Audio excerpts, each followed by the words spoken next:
3rd మే రోజు Oman కి వెళ్లిన నేపథ్యంలో ఈయన సంబిత్ పాత్ర ప్రెస్ మీట్ పెట్టి యాక్చువల్లీ రాహుల్ గాంధీ ఒక్కసారే కాదు చాలా సందర్భాల్లో సీక్రెట్ ట్రిప్స్ కి వెళ్లారు. అండ్ ఆయన సిఆర్పిఎఫ్ వాళ్ళకి లేదా ఆయనకి ఎస్పీజీ భద్రత ఉంటుంది, ఎస్పీజీ వాళ్ళకి సమాచారం ఇవ్వకుండా వాళ్ళకి అన్డిస్క్లోజ్డ్ అని కాలంలో అక్కడ పెట్టేసి అసలు ఏం చెప్పను అని చెప్పేసి రాయడం, కొన్ని సందర్భాల్లో అయితే అసలు సిటీని మెన్షన్ చేయకపోవడం, కొన్ని సందర్భాల్లో ఎందుకు వెళ్ళాడో కూడా తెలియదు, రీజన్ లేదు, ఆయన ఎక్కడో వెళ్తారో ఎక్కడో ఉంటాడు మళ్ళీ వస్తాడు. సో ఇట్లా జరిగిన సందర్భాలు చాలా ఉన్నాయి. సెప్టెంబర్ 2025 సెప్టెంబర్ నెలలో ఒక సీక్రెట్ ట్రిప్ కి వెళ్లారు, అన్డిస్క్లోజ్డ్, తెలియదు, సిఆర్పిఎఫ్ ఇచ్చినటువంటి ఇన్ఫర్మేషన్ ఇది. ఏప్రిల్ 2025 దుబాయ్కి వెళ్లారు, అన్డిక్లేర్డ్, తెలియదు. ఏప్రిల్ 17వ తేదీ నుంచి 23వ తేదీ మధ్య ఉన్నారు, పోయిన సంవత్సరం ఇది ఏప్రిల్ 2025.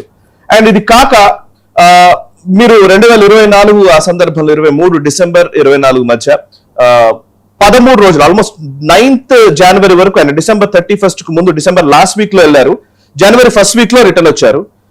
ఎక్కడికి వెళ్ళారంటే అన్డిక్లేర్డ్, ఎక్కడికి వెళ్ళాలో తెలియదు. ఆ టైం ఏంటి అని అంటే మన్మోహన్ సింగ్ గారు చనిపోయినప్పుడు సంతాప దినాలు, ఆయనకు సంతాప దినాలు నడుస్తున్నటువంటి రోజుల్లో రాహుల్ గాంధీ ఇక్కడ లేడు, ఎక్కడికి వెళ్ళాలో తెలియదు.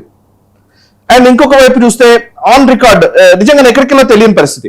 ఇంకో సందర్భంలో కొన్ని సందర్భాల్లో అన్డిస్క్లోజ్డ్ సిటీకి వెళ్తారు, సిటీ పేరు చెప్పరు. 2019 నవంబర్ నెలలో ఆయన బ్యాంకాక్ వెళ్ళారట, అక్టోబర్